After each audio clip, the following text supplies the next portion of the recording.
Virtual reality. It became popular in 2012, mainly thanks to Oculus Rift. I guess some of you may actually remember their Kickstarter campaign. It was a massive success.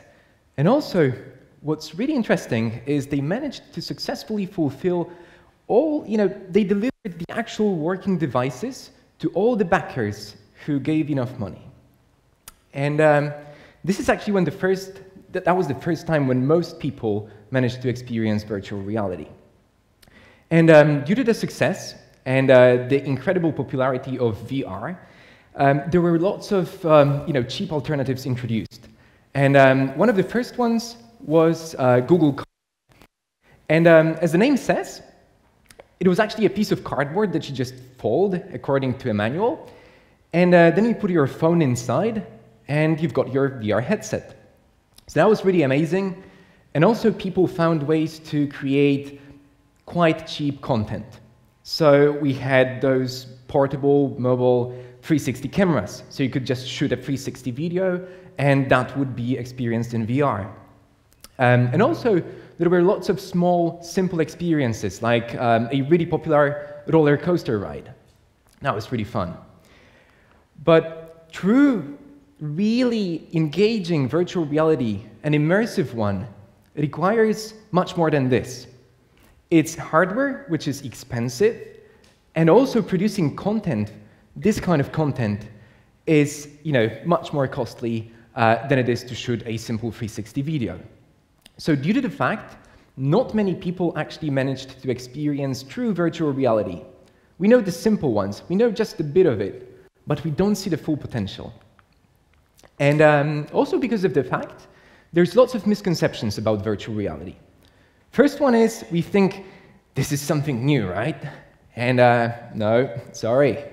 In 1838, there was a demonstration of a device which essentially just was displaying two different images, one for your left eye, one for your right eye.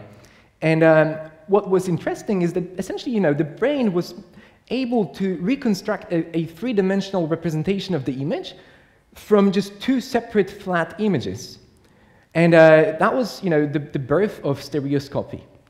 And a bit later, in 1961, we had a fully working prototype of what we would call today a virtual reality headset. So that was a device with proper displays. It could display two different images, again, one for your left eye, one for your right eye.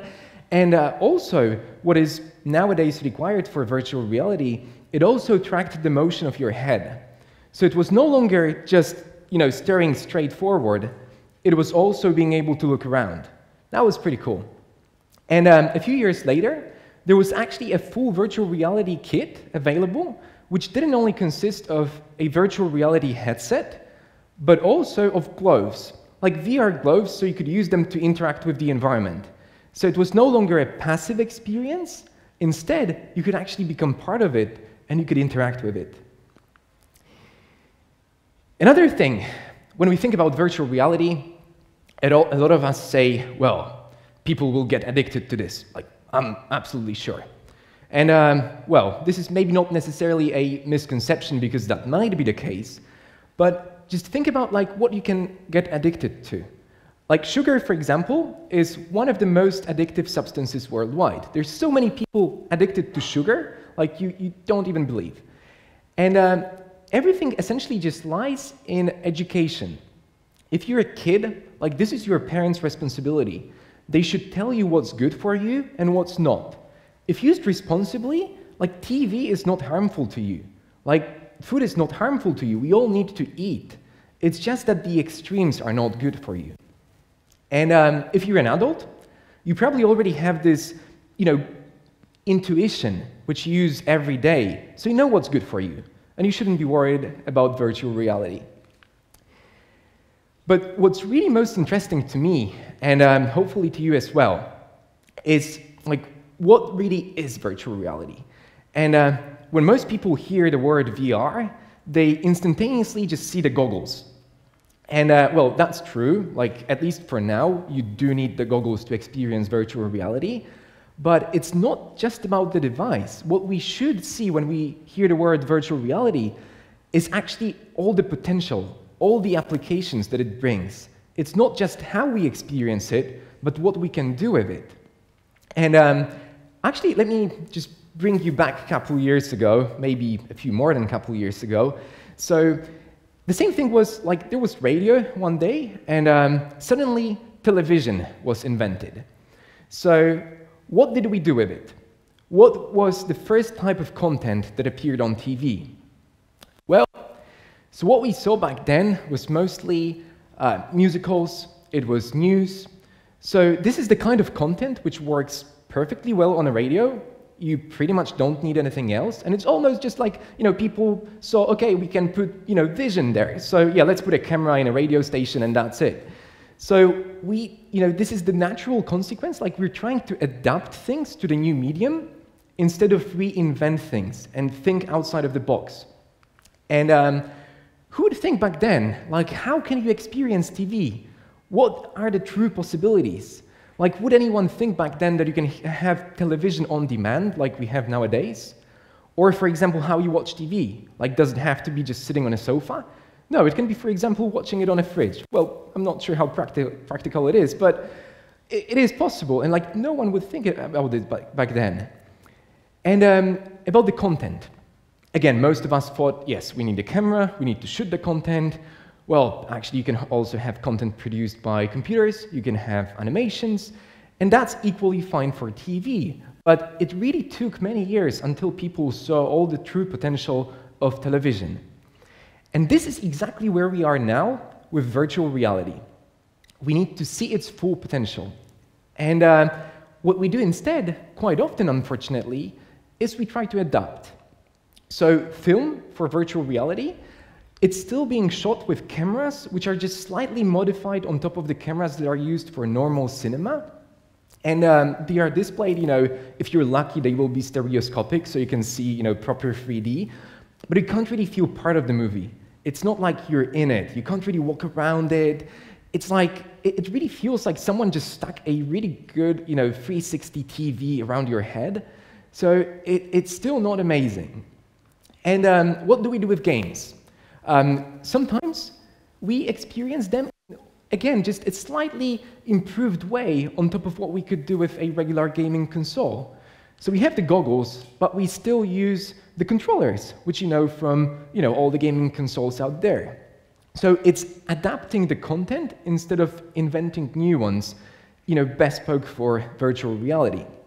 So VR is not about the goggles. Forget the goggles. Like, they are needed, but you need to see much more beyond that. And what I want you to take from this talk is essentially just open your eyes for all the possibilities that are out there, and they are really just within a reach.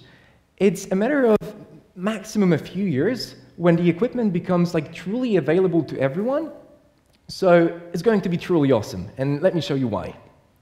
But first of all, you may ask, what is this virtual reality really? Like, so it's not the goggles, so what it is? And well, so there's no one true fixed definition of virtual reality. But what I like to say that VR is it's all the means of almost teleporting the person to a different reality, different than the one they are actually part of. But what is this other reality is actually completely up to us and up to the content creator. And this is the beauty of virtual reality. So it can be an actual place, which resembles a physical place somewhere out there, just in a different spot on the globe. And that's extremely useful for so-called VR tourism. But no one fixes you to what's real. Virtual reality can be completely abstract. And this is a pretty cool example of a marketing campaign which was advertising one of the chewing gums. And essentially, instead of showing you a chewing gum in VR, well, maybe that would be interesting because you've got the goggles on, but actually it's just a chewing gum, right? It's not that exciting. But what they did instead is they completely broke the rules of physics, and they downscaled you as a user to microscopic size, and they have put you inside of the experience of chewing a chewing gum. So you as a user would fly through a completely abstract world of tastes, of smells. You could see the smells with your eyes. And this is incredible about VR. It's like there are no limits. It's all up to you. And VR is not only about experiencing. It's also about creating. So for example, if you wanted to try sculpting in a real world, you would have to buy all the tools, like get the material, like, it is, quite cumbersome. But with VR, actually what you can do is, like, you can do this all virtually. You can have a three-dimensional sculpture around you, you can walk around it, and you don't even need the tools. You can have as many tools as you want. And you just switch them virtually. And this is incredible about VR. Again, there are no limits. And there's also, like, some of you may say, all right, so we've got all the tools, we've got the headset, but, like, this will probably isolate people, right? Like, we've got people wearing, the piece of plastic on their head, and most likely they won't be able to communicate with anyone real, at least. That's also not very true. There are examples, and like one of them is a project by Unit 9 where, there's this real problem. I'm not sure how many parents we actually have here in the room, but when you have a kid, it becomes really, really a magical moment to the kid when you read them a bedtime story. But also, most parents actually have to work. So they travel, and they can't be with their kids all the time. So what the project did is it allowed the parent and the kid to put VR goggles on, and the kid could actually see the story, the tale, with their own eyes. They could feel part of it.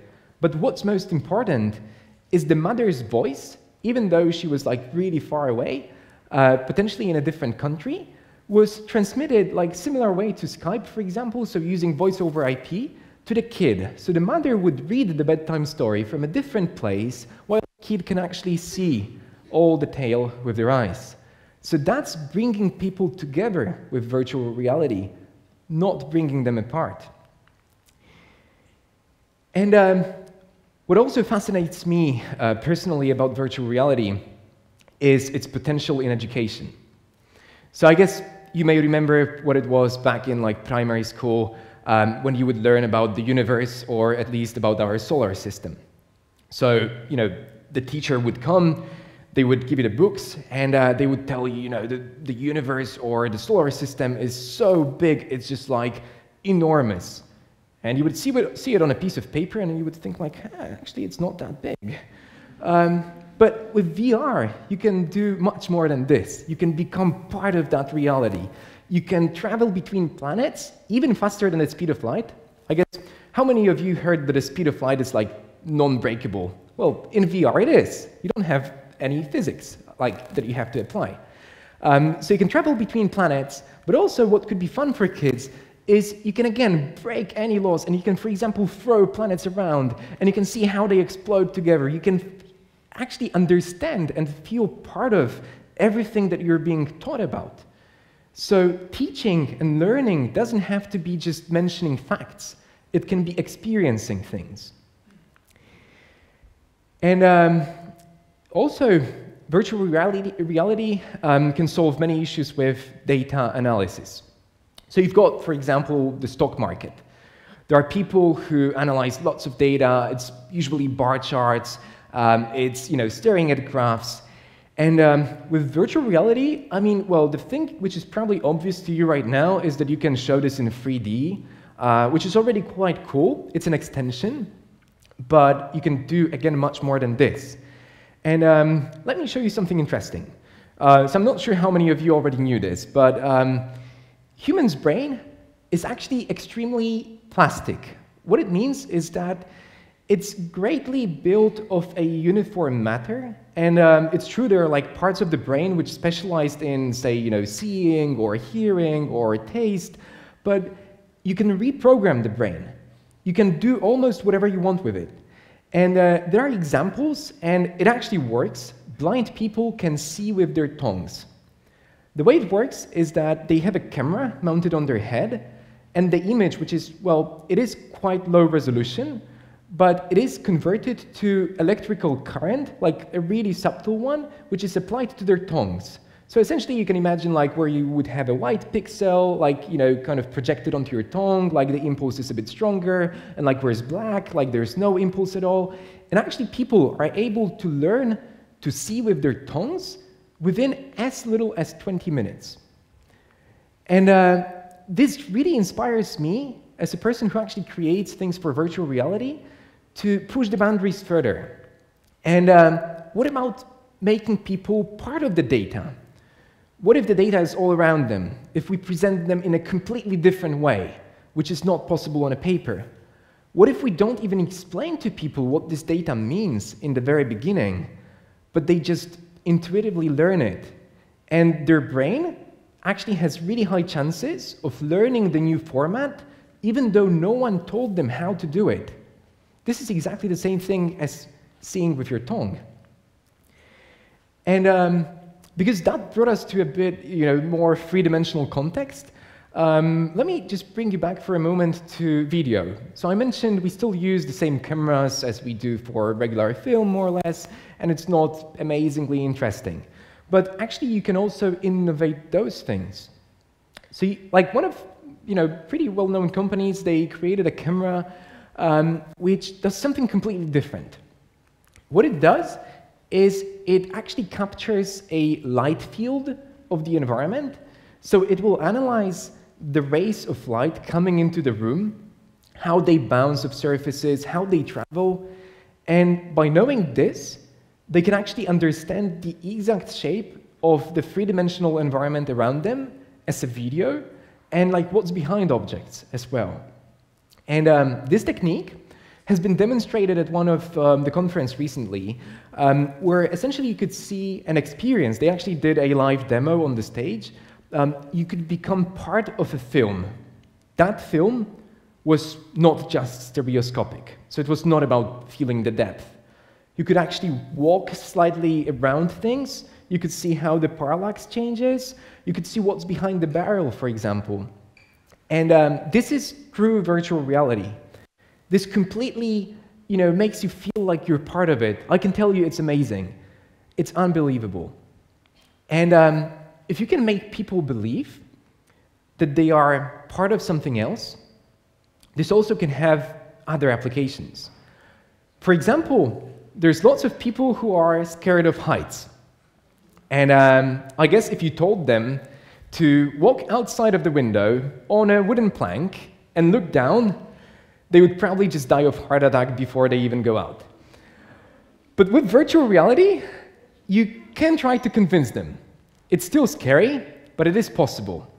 They know they are in a controlled environment, they are in a room. Actually, the plank is there, but like they can't really fall further than like a couple centimeters. So they are much more likely to try it.